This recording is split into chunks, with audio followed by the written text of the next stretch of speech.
Hello students, welcome to my YouTube channel. Please मेरे channel को subscribe और like करना मत भूलिएगा। आई होप कि आपको मेरी जो पहले वाली वीडियोस है वो समझ में आ गई होगी कि जर्नल क्या होता है, जर्नल का फॉर्मेट। मैंने उसमें आपको बताया था कि किस तरीके से डेबिट क्रेडिट के रूल्स होते हैं, अकाउंट्स के कितने टाइप्स होते हैं, और जो जर्नल एंट्रीज करते हैं उसमें हर एक जो है दो अकाउंट्स जो है इफेक्ट होते हैं, तो उनके क्या नेचर होते हैं, क्या उनकी प्रकृति होती है, ये सब मैं आपको मेरी पहले वाली वीडियोस में बता चुकी है। आई होप कि आपने मेरी वो वीडियोस देखी होंगी। मैंने उन वीडियोस में हर एक टॉपिक को बहुत ही डिटेल से बताया है, लेकिन फिर भी आपको अगर कोई चीज़ समझ में नहीं आती है तो प्लीज़ आप कमेंट बॉक्स में लिख सकते हैं। ठीक है, तो चलिए आज स्टार्ट करते हैं। Next, general entries. आज की जनरल एंट्रीज हम स्टार्ट करेंगे ड्राइंग्स अकाउंट और कैपिटल अकाउंट से। जो हम एंट्रीज जितनी भी पढ़ेंगे वो सब ड्राइंग्स और कैपिटल से रिलेटेड होगी।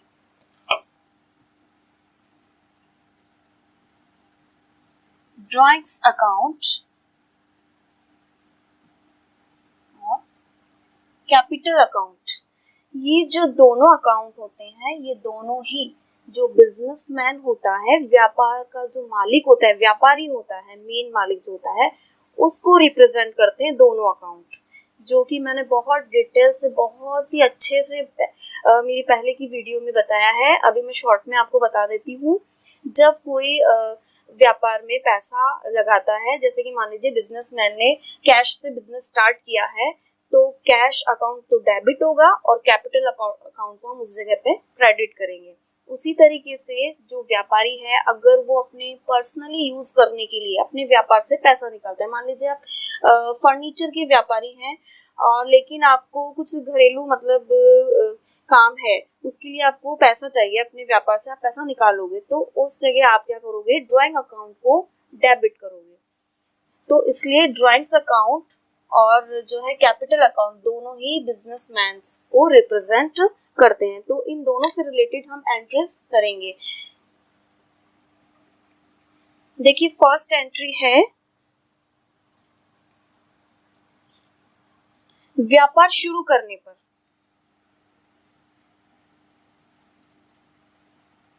व्यापार शुरू करने पर, या हम ऐसे भी कह सकते हैं कि 10,000 रुपए से, मान लीजिए 10,000 रुपए के अमाउंट से व्यापार स्टार्ट किया, 10,000 रुपए, तो इसकी एंट्री बिजनेस में की जाएगी कैश अकाउंट, डेबिट होगा। क्यों? क्योंकि व्यापार में 10,000 का अमाउंट आ रहा है, और कैश क्या है, एक वस्तुगत खाता है, जो है इम्पर्सनल अकाउंट है, ये वस्तुगत खाता है, जो कि उसमें हमने पढ़ा था टाइप्स ऑफ अकाउंट्स में। तो जो वस्तु व्यापार में आती है वो डेबिट होता है, तो अभी कैश आ रहा है व्यापार में, इसलिए कैश अकाउंट डेबिट। और ऑब्वियसली अगर एक अकाउंट डेबिट होता है तो दूसरा अंडरस्टूड है कि वो क्रेडिट माना जाएगा, इसलिए cash account debit to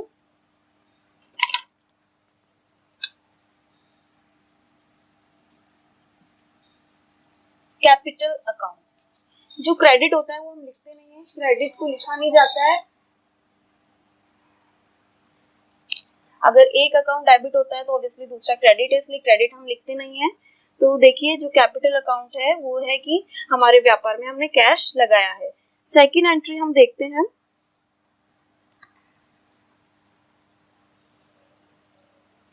extra पूंजी लगाने पर। मान लीजिए व्यापार में पैसों की कुछ कमी हो जाती है, व्यापारी को मतलब माल खरीदना है और उसके पास पैसा नहीं है, तो वो क्या करेगा बिजनेस में, या तो मतलब किसी से लेगा उधारी पर, या उसके पास खुद के पास अगर कैश है तो वो बिजनेस में लगाएगा। तो उसे हम कहेंगे अतिरिक्त पूंजी लगाना। अतिरिक्त पूंजी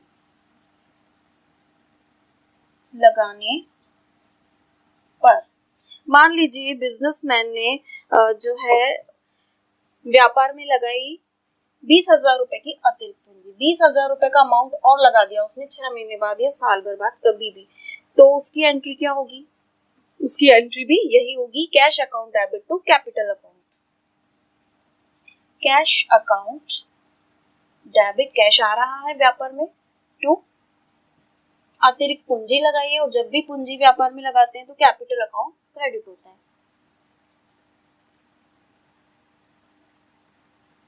कैपिटल अकाउंट, और जो अमाउंट है वो यहाँ 20-20 हजार रुपए से आ जाएगा। देखिए अभी हम इसी तरीके से एंट्री कर रहे हैं, लेकिन वैसे ये एंट्रीज फॉर्मेट में की जाती है। फॉर्मेट भी मैं आपको बहुत ही डिटेल से बता चुकी हूँ।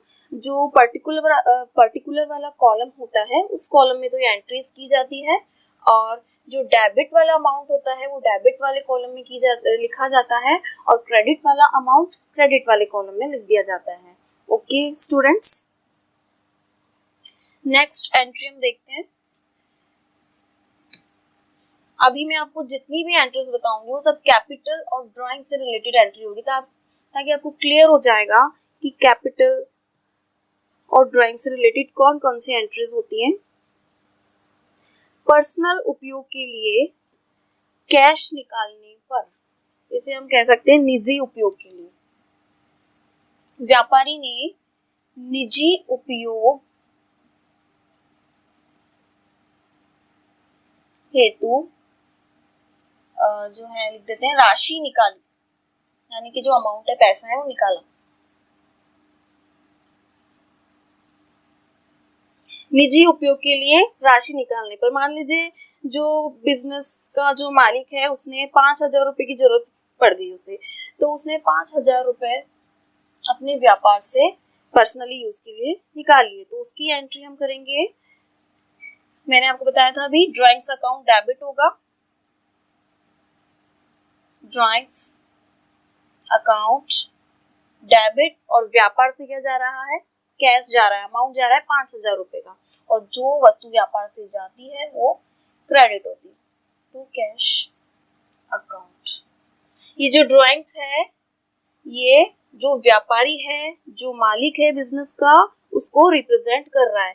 इसे देख के हम पहचान जाएंगे कि हाँ जो बिजनेस का मालिक है उससे रिलेटेड ये एंट्री है, और उसने क्या किया है, उसने कैश अमाउंट जो है क्रेडिट हो रहा है, इसका मतलब जो है व्यापार से कैश अमाउंट निकाला है, कितने का, 5,000 रुपीज का, वो हम यहाँ लिख देंगे।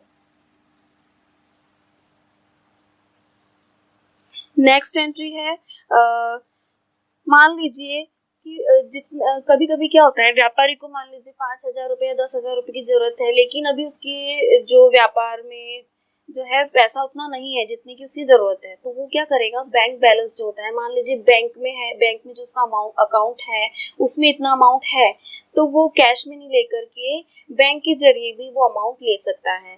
तो इसकी एंट्री हम देख लेते हैं कि व्यापारी ने निजी उपयोग के लिए, अपने पर्सनल यूज के लिए अमाउंट बैंक से निकाला।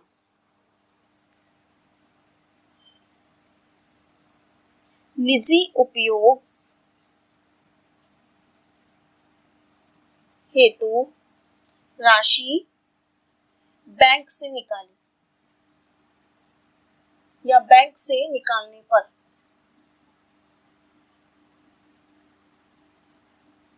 मान लीजिए बैंक से उसने 10,000 रुपए का अमाउंट व्यापारी ने लिया है पर्सनल यूज के लिए, तो इसकी एंट्री होगी वही डेबिट में, तो ड्राइंग्स अकाउंट ही आएगा,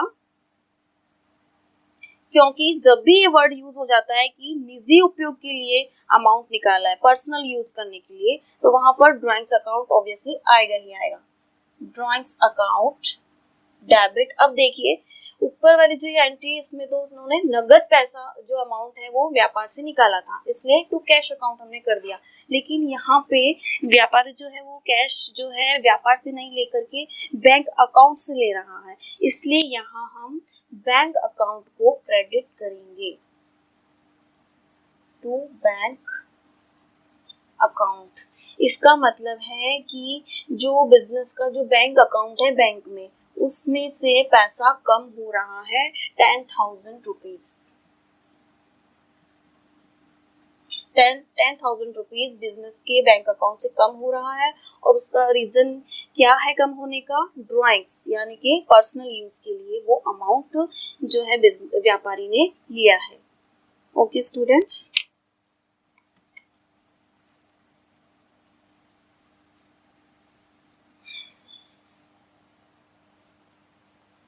नेक्स्ट एंट्री हम देखेंगे इसमें, जैसे कि मान लीजिए व्यापारी ने अपने खुद का पर्सनल जीवन प्रीमियम चुकाया है। मान लीजिए उसने अपने लाइफ इंश्योरेंस करवाया हुआ है व्यापारी ने, तो और उसका प्रीमियम जो है मंथली या जो भी 3 मंथली होता है, 6 मंथ जो भी है वो चुकाया, तो उसकी एंट्री हम क्या करेंगे वो हम देख लेते हैं।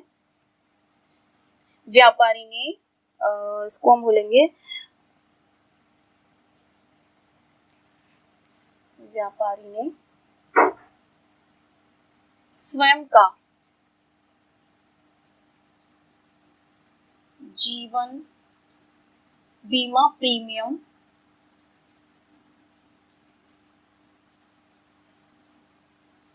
चुकाया। जो ये जीवन बीमा है ये पर्सनल माना जाएगा, बिजनेसमैन, ये बिजनेस से रिलेटेड नहीं माना जाएगा। यहाँ पर उसने व्यापार का बीमा नहीं करवाया है या व्यापार की किसी एसेट्स का बीमा नहीं करवाया है, इसने खुद की लाइफ का बीमा करवाया है, इसलिए ये पर्सनल जो है खर्चा माना जाएगा उसका। और व्यापारी ने जब खुद का जीवन बीमा प्रीमियम चुकाया है तो इसकी एंट्री होगी वही ड्राइंग्स अकाउंट डेबिट होगा। तो अब आपको समझ में आ रहा होगा ड्राइंग्स अकाउंट कब कब यूज किया जाता है। ड्राइंग्स अकाउंट डेबिट टू व्यापार से क्या जा रहा है, अमाउंट जा रहा है, क्योंकि व्यापारी ने खुद का जीवन बीमा प्रीमियम जो चुकाया है वो व्यापार में से पैसा लेकर के चुकाया है यहाँ पर, तो to cash account. Okay, next entry है व्यापारी ने मान लीजिए कि पर्सनल काम तो कुछ भी हो सकते हैं। मान लीजिए व्यापारी ने खुद के जैसे उनका बेटा है या कोई बेटी है, उनकी स्कूल फीस उन्हें चुकानी है और उनके पास अभी खुद के पास पर्सनली पैसा नहीं है, तो फीस चुकाने के लिए भी वो मान लीजिए व्यापार में से कुछ पैसा लेते हैं, तो उसकी क्या एंट्री करेंगे वो देखते हैं।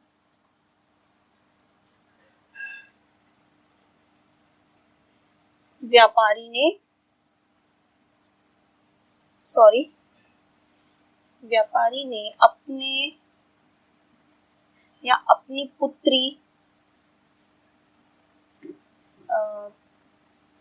की स्कूल फीस चुकाई।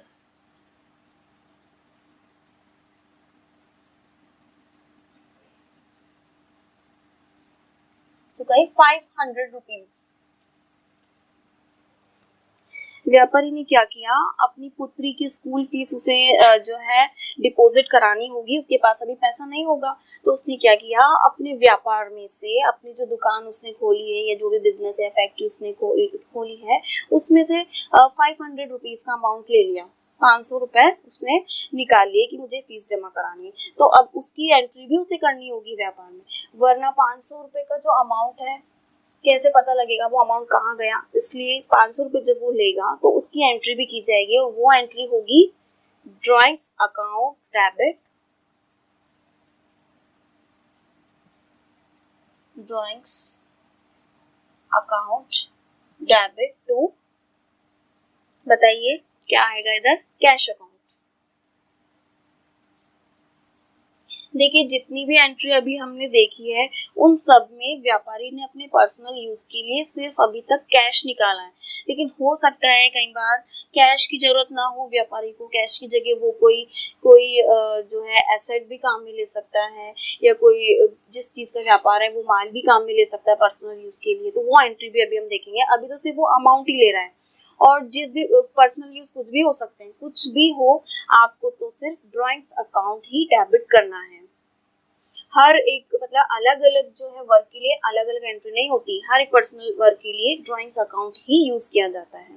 तो व्यापारी ने अपनी पुत्री की स्कूल फीस चुकाने के लिए मान लीजिए व्यापार से 500 रुपीज निकाले हैं, तो उसकी एंट्री होगी drawings account debit to cash account. Cash हमारे व्यापार से जा रहा है इसलिए कैश अकाउंट को क्रेडिट किया है और ड्राइंग्स अकाउंट इसलिए डेबिट किया गया है, इससे ये पता लगता है कि जो व्यापारी है उसने अपने पर्सनल यूज के लिए वो पैसा यूज किया है।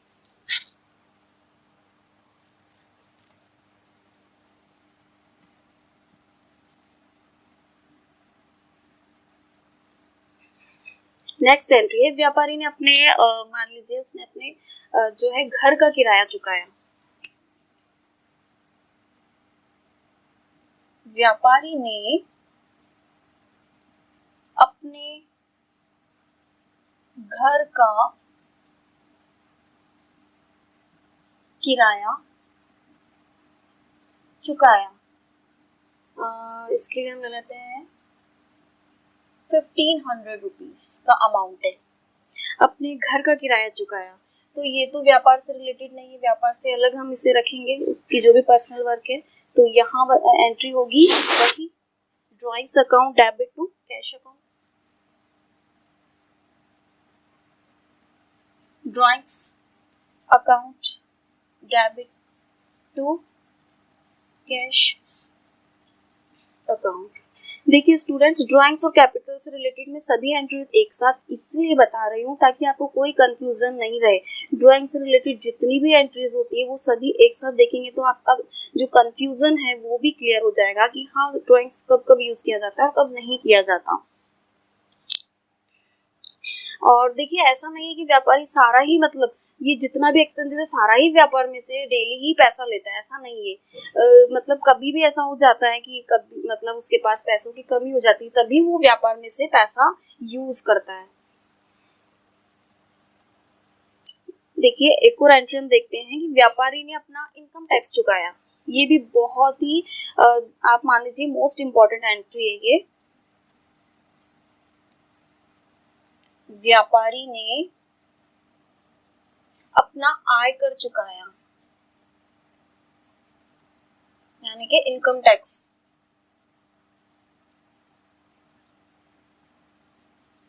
चुकाया। यहाँ एक चीज देखिए, ये जो आयकर है ना इनकम टैक्स, ये जो है व्यापार से रिलेटेड बिल्कुल भी नहीं है।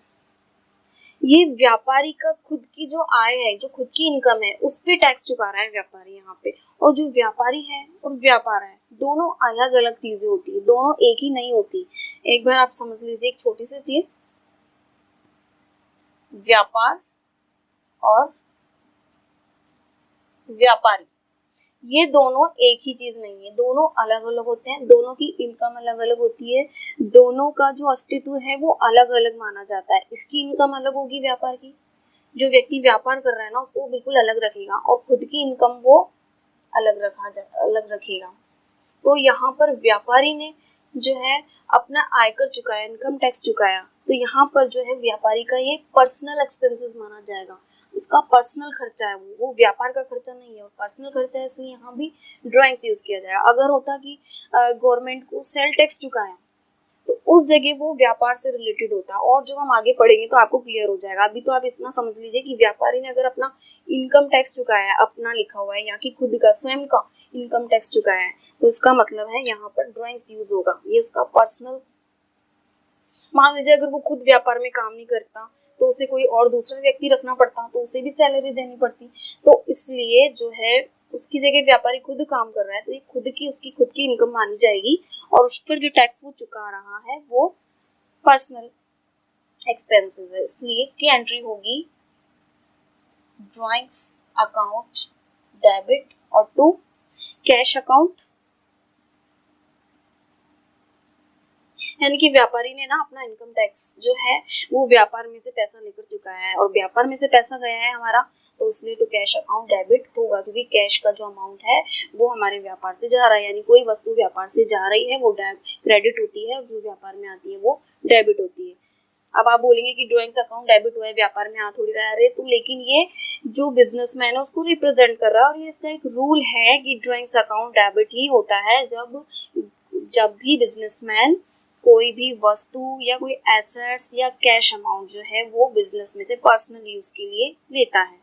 ठीक है, तो ये सभी एंट्रीज थी कैपिटल और ड्राइंग से रिलेटेड, जो कि आपको बहुत अच्छे से समझ में आ गई होगी। एक एंट्री में और आपको कैपिटल से रिलेटेड बता देती हूँ।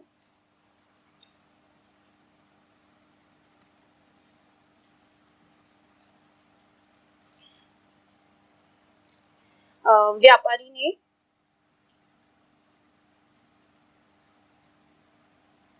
नगद से, और मान लीजिए मशीन, व्यापार शुरू करने के लिए कोई मशीन भी इसमें लगाई है, मशीन,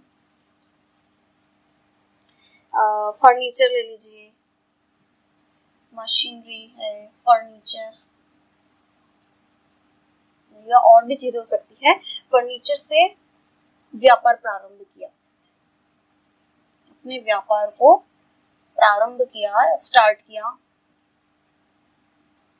अपने व्यापार की शुरुआत जो की है उसमें उसने पैसा लगाया है, मशीनरी लगाई है और फर्नीचर लगाया है।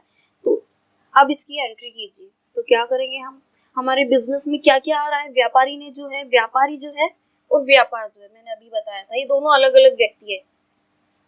और जब भी व्यापारी व्यापार में कुछ भी चीज लगाता है, पैसा लगाता है, तो क्या होता है, कैपिटल एंड जो है कैपिटल अकाउंट क्रेडिट होता है, ठीक है।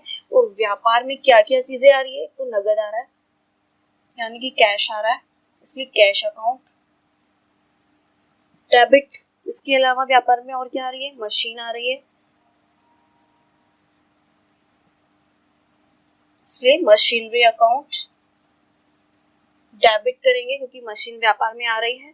फर्नीचर, फर्नीचर लिख देते हैं, फर्नीचर अकाउंट डेबिट। तो व्यापार में क्या क्या आ रहा है, नगद आ रहा है, मशीन आ रही है और फर्नीचर आ रहा है। और जो वस्तुएं व्यापार में आती है वो डेबिट होती हैं। और यहाँ हम लिखेंगे टू, बताइए, व्यापारी ने लगाया है व्यापार में, तो व्यापारी से रिलेटेड या तो ड्राइंग्स होता है या फिर कैपिटल होता है। तो ड्राइंग्स तो यहाँ हम लिखेंगे नहीं क्योंकि पर्सनल यूज नहीं है। यहाँ तो क्या है, व्यापार में व्यापारी ने ये जो भी असेट्स है और कैश लगाया है, इसलिए to capital account. Okay, understood है। आपको ये जनरल एंट्रीज बहुत अच्छे से आ गई होगी। मैं फिर आपसे एक बार रिक्वेस्ट करती हूँ, अगर फिर भी आपको कोई कंफ्यूजन हो, कुछ समझ में नहीं आ रहा हो ड्राइंग्स या कैपिटल अकाउंट से रिलेटेड कुछ भी एंट्री, तो आप कमेंट बॉक्स में लिख सकते हैं।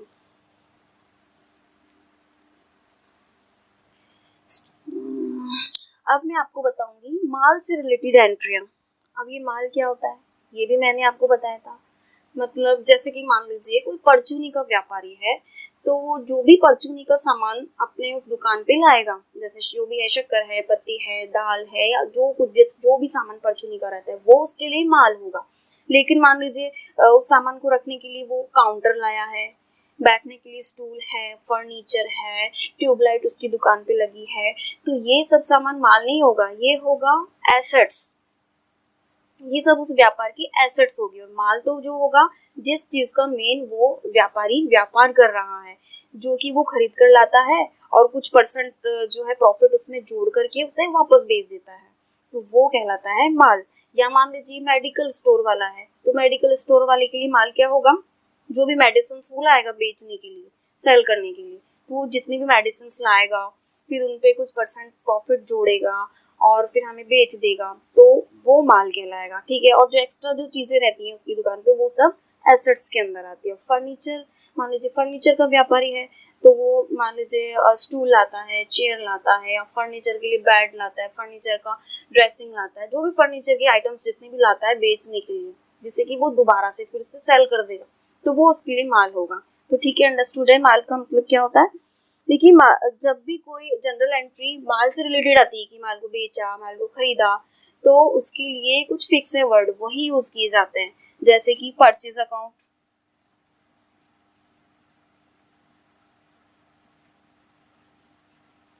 माल के लिए जो वर्ड यूज किया जाता है वो होता है परचेज अकाउंट। अगर किसी व्यापारी ने माल को खरीदा है तो परचेज अकाउंट को डेबिट होगा, डेबिट किया जाएगा, परचेज अकाउंट डेबिट होता है। अगर उस व्यापारी ने उस माल को बेचा है तो सेल्स अकाउंट, जब वो माल को बेचेगा तो सेल्स अकाउंट को क्रेडिट किया जाएगा क्योंकि वो माल व्यापार से जा रहा है, इसलिए क्रेडिट। और जब माल को खरीदेगा तो परचेज अकाउंट, यानी वो माल व्यापार में आ रहा है, इसलिए डेबिट अकाउंट। इसके अलावा अगर मान लीजिए खरीदा हुआ माल वो रिटर्न कर देता है कि नहीं मुझे ये माल नहीं चाहिए या बिका नहीं है जो भी है, तो इसके लिए वर्ड यूज होगा परचेज रिटर्न, और परचेज रिटर्न क्रेडिट होता है, परचेज रिटर्न अकाउंट क्रेडिट, क्योंकि परचेज यानी खरीदा हुआ, रिटर्न यानी वापस रिटर्न कर रहे हैं हम, तो खरीदा हुआ माल वापस जा रहा है, तो इसलिए क्रेडिट अकाउंट। और अगर हमने जो माल अपने कस्टमर्स को बेचा है और किसी वजह से वो हमारे पास वापस आ जाता है, रिटर्न कर आ जाता है, तो उसके लिए होता है sales return account. Sales return account. और ये होगा डेबिट। सेल्स का मतलब जो हमने बेचा था, और रिटर्न मतलब वापस आ रहा है, वापस गया हुआ माल वापस हमारे पास लौट के आ रहा है, बेचा हुआ माल तो आ रहा है वो माल, इसलिए डेबिट होगा। और एक और है लास्ट, स्टॉक। तो ये जो 5 वर्ड्स है, ये पांचों माल से रिलेटेड वर्ड्स होते हैं। जब भी कोई एंट्री में माल लिखा हुआ आ जाएगा तो या तो हम परचेज अकाउंट लिखेंगे, या सेल्स लिखेंगे, या परचेज रिटर्न, सेल्स रिटर्न, या फिर स्टॉक अकाउंट। ये 5 अकाउंट्स ही यूज किए जाते हैं। इसके अलावा और कोई अकाउंट नहीं है जो माल के लिए यूज किया जाता है। अब हम एंट्री के जो है एंट्री करके उसे और समझ लेते हैं। फर्स्ट एंट्री हमारी, माल खरीदा। एक व्यापारी ने बिजनेस स्टार्ट कर दिया उसने, ठीक है, माल खरीदा।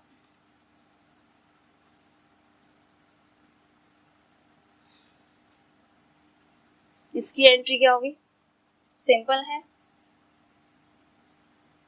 Purchase account debit to.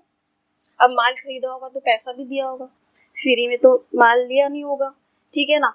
तो पैसा दिया होगा तो व्यापार से जो है अमाउंट जा रहा है, और अमाउंट जा रहा है तो टू कैश अकाउंट। अब तो आपको बिल्कुल याद ही हो गया होगा, बिल्कुल याद क्या मतलब समझ आ गया होगा कि पैसा जा रहा है तो इसका मतलब है टू कैश अकाउंट को सीआर जो है करना ही करना है, क्रेडिट करना है। Purchase account debit to cash account. देखिए एक एंट्री और हम देखते हैं, महेश से माल खरीदा, या हम बोले तो राम से माल खरीदा। राम से माल खरीदा। जब भी किसी पर्सन का नाम आता है तो, और यहाँ पे ये भी नहीं लिखा है कि माल जो है नगद में खरीदा है क्या है, जब भी ये एंट्री हो, किसी भी व्यक्ति का नाम आए और आ जाए कि हाँ राम से माल खरीदा या श्याम से माल खरीदा, जो भी है, तो वहां एंट्री होगी परचेज अकाउंट डेबिट। परचेज तो आएगा ही आएगा क्योंकि हमने माल खरीदा है, माल व्यापार में आ रहा है। जो कैश जा रहा है क्या? अभी नहीं जा रहा, क्योंकि यहाँ किसी पर्सन का नाम आ गया। जब भी किसी पर्सन का नाम आ जाए ना, और आ जाए कि हमने इस व्यक्ति से माल खरीदा है, वहां पे टू कैश नहीं लिख के हम लिखेंगे राम अकाउंट या टू राम। अब इसमें भी एक इम्पॉर्टेंट चीज आ रही है। देखिए इस एंट्री में एक इम्पॉर्टेंट बात ये है कि जब भी किसी पर्सन का नेम आता है, किसी व्यक्ति का नाम आता है, जैसे राम, श्याम, विजय, या किसी कंपनी का नाम आ जाए, या किसी संस्था का, या किसी बैंक का नाम आ जाए, कभी भी उसके नाम के बाद में जो नहीं, बैंक के बाद फिर भी अकाउंट आता है, किसी व्यक्ति के नाम के बाद में अकाउंट नहीं लिखा जाता है। अगर अकाउंट लिखना है तो फिर डॉट लगाएंगे, डॉट लगा के एस लिखेंगे, उसके बाद हम अकाउंट लिख सकते हैं। यानी कि ऐसे नहीं लिखा जाएगा राम अकाउंट, ये जो है ये रॉन्ग है, ऐसा नहीं लिखा जाएगा। या तो ओनली हम राम लिखेंगे, purchase account debit to Ram, इतना काफी है। या फिर अगर हमें अकाउंट लिखना है तो purchase account debit to Ram's account. Okay students, वैसे हो सके तो आप अकाउंट ना ही लगाएं तो सबसे बेटर है, आप ओनली नाम लिख दीजिए। जब भी किसी व्यक्ति का नाम आए तो आप उसका सिर्फ और सिर्फ नाम लिखेंगे, अकाउंट नहीं लिखेंगे। ये बहुत इंपॉर्टेंट बात है जनरल एंट्रीज में। तो ठीक है स्टूडेंट्स, आज की जो है हम इस वीडियो में इतनी एंट्रीज काफी है आज के लिए आपको, जो कि समझ में आ गई होगी। अब नेक्स्ट वीडियो बहुत इंटरेस्टिंग होने वाली है, और भी हम बहुत अच्छी अच्छी जनरल एंट्रीज में आपको बताऊंगी, जो कि आपको अब मजा आ रहा होगा कि हाँ एंट्रीज कैसे की जाती है। एक एक चीज मैं आपको बहुत डिटेल से बता रही हूँ, फिर भी आपको नहीं समझ में आता है तो आप मुझसे पूछ सकते हैं कमेंट बॉक्स में कि मैंने आपको बहुत अच्छे से बताया कि परचेज का मतलब क्या होता है, और जो है परचेज क्यों किया जाता है, अगर कोई एंट्री की जा रही है तो क्यों की जा रही है, और हम चाहें तो इनकी जो है प्रकृति भी देख सकते हैं, नेचर भी देख सकते हैं, वो भी मैंने आपको बहुत अच्छे से क्लियर किया था। जैसे कि परचेज अकाउंट है तो परचेज अकाउंट क्या होगा, इसकी प्रकृति क्या होगी, टाइप्स ऑफ अकाउंट में मैंने आपको बताया था। क्या ये व्यक्तिगत खाता है, क्या ये वस्तुगत है या अवस्तुगत है, यानी कि वास्तविक है या अवास्तविक है। देखिए व्यक्तिगत खाता तो ये हो नहीं सकता है क्योंकि किसी व्यक्ति का नाम नहीं है, ना किसी कंपनी का नाम है। और जो है वास्तविक खाता ये हो सकता है। हाँ, तो इसका नेचर हम बता सकते हैं कि ये क्या होगा, वास्तविक खाता यानी कि रियल अकाउंट। क्यों? क्योंकि किसी वस्तु से रिलेटेड है, तो इस तरीके से हम इनकी पकड़ भी बता सकते हैं। कैश अकाउंट है, ये भी एक वास्तविक खाता है। राम अकाउंट है तो क्या होगा, ये व्यक्तिगत खाता है। तो है ना, देखिए कितना इजी अब लग रहा है, क्योंकि हमने इन सबको पढ़ने से पहले इनके रूल्स देख लिए हैं। तो अगर आप पहले की वीडियोस को बहुत अच्छे से देखोगे, उसके बाद जब इस वीडियो को देखेंगे और नहीं, तो आपको बहुत मतलब अच्छा लगेगा, मजा आएगा कि हाँ जनरल एंट्रीज तो बहुत ईजी है। तो ओके, थैंक यू। प्लीज मेरे चैनल को मैं आपको फिर से कहती हूँ कि सब्सक्राइब कीजिएगा और हाँ लाइक करना मत भूलिएगा।